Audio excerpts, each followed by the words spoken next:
പമ്പയിൽ നടന്ന ആഗോള അയ്യപ്പ സംഗമത്തിൽ 3.4 കോടി രൂപയുടെ നഷ്ടം സംഭവിച്ചതായും ഓഡിറ്റിംഗിൽ ഗുരുതരമായ ക്രമക്കേടുകൾ കണ്ടെത്തിയതായും റിപ്പോർട്ടുകൾ.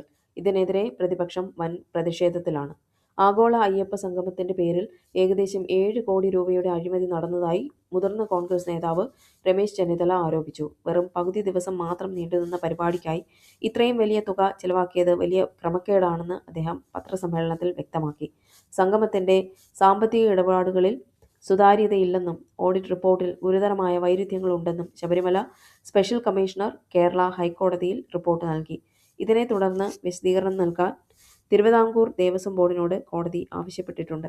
സർക്കാർ ഫണ്ട് ഉപയോഗിക്കില്ലെന്നും സ്പോൺസർഷിപ്പിലൂടെ പണം കണ്ടെത്തുമെന്നുമാണ് ദേവസ്വം ബോർഡ് നേരത്തെ അറിയിച്ചിരുന്നത്. എന്നാൽ സ്പോൺസർഷിപ്പ് തുക പൂർണ്ണമായി ലഭിക്കാത്തതിനാൽ ബോർഡിന് 3.40 കോടി രൂപയുടെ നഷ്ടം ഉണ്ടായതായി ഓഡിറ്റ് റിപ്പോർട്ട് ചൂണ്ടിക്കാട്ടുന്നു. പരിപാടിയിൽ പങ്കെടുക്കാത്ത ഭജന സംഘത്തിന് 8 ലക്ഷം രൂപ നൽകിയതായി കണക്കുകളിൽ രേഖപ്പെടുത്തിയത് വിവാദമായിട്ടുണ്ട്. കൂടാതെ ഭക്ഷണ വിതരണത്തിലും ടെൻഡർ നടപടികളിലും ക്രമക്കേട് നടന്നതായി ആരോപണമുണ്ട്. എന്നാൽ ആരോപണങ്ങൾ അടിസ്ഥാനരഹിതമാണെന്ന് മുൻ Devaswom board president PS Prasanth പറഞ്ഞു. സ്പോൺസർഷിപ്പിലൂടെ ലഭിച്ച 3 കോടി രൂപ മാത്രമാണ് ചെലവാക്കിയതെന്നും ദേവസ്വം ഫണ്ട് നഷ്ടപ്പെട്ടിട്ടില്ലെന്നുമാണ് അദ്ദേഹത്തിന്റെ അവകാശവാദം.